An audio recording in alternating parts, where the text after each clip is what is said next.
할렐루야, 좋은 아침입니다. 9월 28일 월요일, 이제 9월의 마지막 주간이 밝았습니다.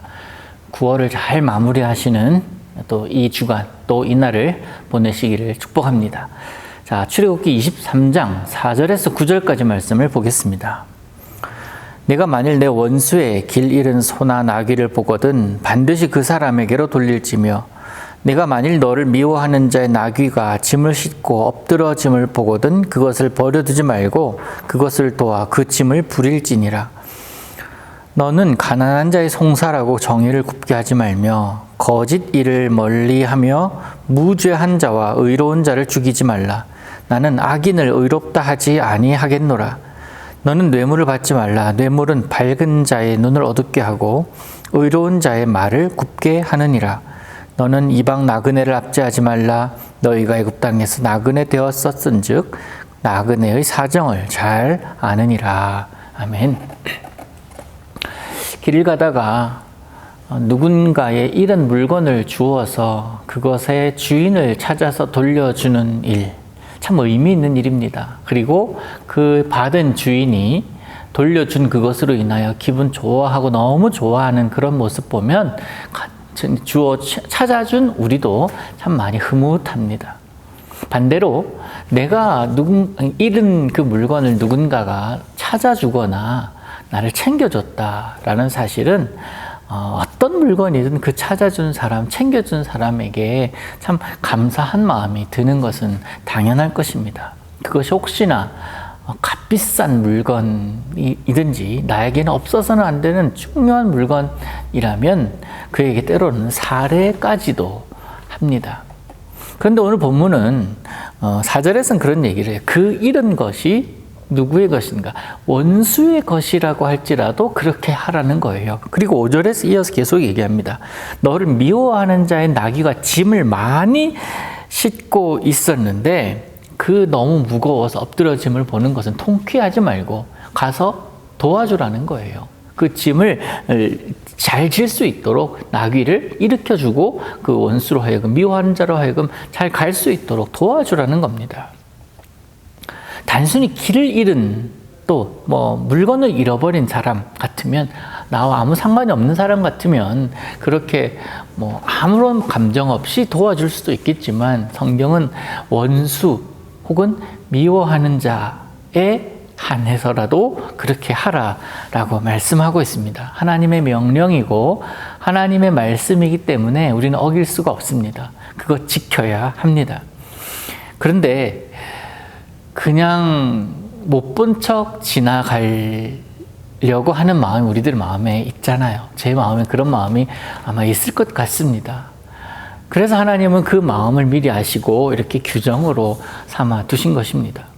어떤 사람이 원수였다는 이유로 인해서 그 사람의 불행을 이용하는 것은 어떻게 보면 악함 아니겠습니까?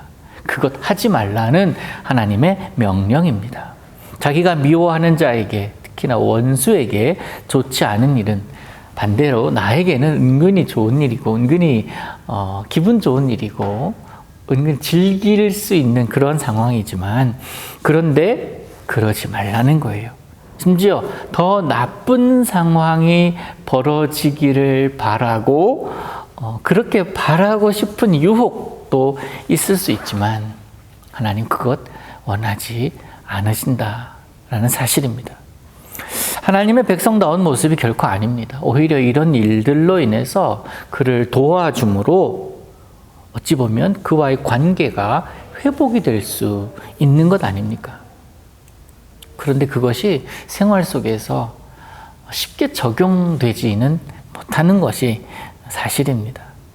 하나님의 백성다운 모습이 무엇인 줄 알고 또 하나님의 뜻이 무엇인지를 우리는 잘 알지만 그것을 매사에 적용하고 살아가는 것은 참 쉬운 일이 아닙니다. 그게 이제 우리 연약함의 모습 아니겠습니까? 하지만 오늘 말씀을 근거로 하여 우리들의 삶에 일어나는 수많은 문제들을 해결하고 이웃과 화평을 유지하며 살아가기를 노력하는 것이 바로 오늘 말씀 앞에 선 우리들의 자세일 것입니다.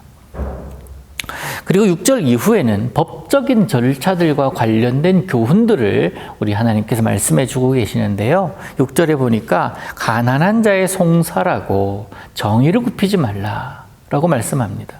가난한 자의 송사, 가지지 못한 자의 억울함 앞에서 가진 자 편에 서지 말라. 그리고 기울어진 추를 갖다 대지 말라는 것입니다. 며칠 전에 언급했듯이 무전, 유죄, 유전, 무죄, 무전, 무죄 이런 거 다 적용할 수 없다. 적용해서는 안 된다라는 겁니다. 누구에게나 공평하게 적용되어야 합니다. 법은요. 그래야 억울하게 피해보는 일을 막을 수 있을 것이고 특별히 가지지 못한 자가 당하는 서름, 그 피해를 막을 수가 있는 것입니다. 또한 자신의 입장을 위해서 거짓 고소를 하거나 자신의 사익을 위해서도 뇌물을 받아서도 안 됩니다. 그리고 이방인을 학대하지 말라라고 이야기를 합니다. 너무나 당연한 말인데 솔직히 그 상황에 닥치게 되면 마음이 흔들리는 것이 사람의 마음일 것입니다. 그래서 하나님은 하나님의 거룩하심, 그 하나님의 거룩하심의 속성이 우리들에게도 나타나기를 원하십니다. 그래서 레위기에 이런 말씀이 있잖아요. 나 여호와가 거룩하니 너희도 거룩하라. 왜? 내 백성이니까. 그리고 나는 너희들의 하나님이니까 속성이, 모습이 비슷해져 가야 하지 않겠습니까? 그리고 9절에서 이방인에 대해서 이야기를 합니다. 이방인이란 여러분 우리가 출애굽할 당시에 이스라엘 백성들이 가나안을 향해서 출애굽할 그 당시에 이 이스라엘 백성들, 유대인들만 출애굽했던 것은 아닙니다. 유대인들을 따라 나온 소수 민족들이 있습니다. 지금으로 말하면 같이 어울려서 살고 있는 우리 민족만 같이 어울려서 살아가고 있는 것이 아니라 그 가운데 외국인 노동자들도 있고 또 사회적으로 격리되어야 될 사람, 그런 사람들도 있고 지금으로 여기로 말하면 아마 좀 넓은 의미에서 볼 때 현지인들로 생각하면 되지 않을까 그렇게 생각을 합니다. 상대적으로 우리와 다른 자들, 그래서 어찌 보면 약자들이다라고 생각하면 될 것 같습니다. 그들을 대상으로 하여 텃세를 부리거나 때로는 너무 막 다루는 행위들, 그리고 왕따를 시킨다든지 하여튼 그런 모습을 통해서 괴리감을 느끼게 하지 말라는 거예요. 격리하지 말라는 겁니다. 적응하지 못하도록 하는 행위를 막으시고 계십니다. 여러분, 이건 사회뿐만 아니라 직장에서도 그렇고 특별히 교회에서도 이런 경우 있을 수 있습니다. 끼리끼리 뭉쳐서 다른 사람들이 그 모임에 들어가기를 어려워하는 모임이 있을 수 있어요. 우리끼리 너무 잘 어울리니까 은연중에 다른 자들이 들어오기를 원하지 않는 모습, 그런 모습을 보일 때도 있습니다. 교회에서요. 이런 모습들 때문에 그 교회가 너무 똘똘 뭉쳐 있어서 새 신자들이 들어왔는데 적응을 못하고 나가는 경우도 심심찮게 보입니다. 하나님은 이런 행위들을 금하신 것입니다. 새로운 곳에 가면 우리 역시 신입이에요. 우리 역시 그들의 그 주류 문화에 아직까지 들어가지 못한 새신자들입니다. 이방인이라고도 할 수 있어요. 이방인으로 살다가 그 문화에 들어가는 것이기 때문에 여러분, 오늘 여러분 앞에 선 누군가가 새로운 사람일 때, 낯선 사람일 때에 그를 환대해 주시기를 당부합니다. 그를 예수님이라 여기면서 그를 환대해 주시기를 바랍니다. 그렇게 될 때에 그가 여러분의 이웃이 될 것이고, 그를 환대했을 때 역전되어 그가 여러분에게 정말 좋은 이웃이 또 도움이 되어 줄 수도 있지 않겠습니까?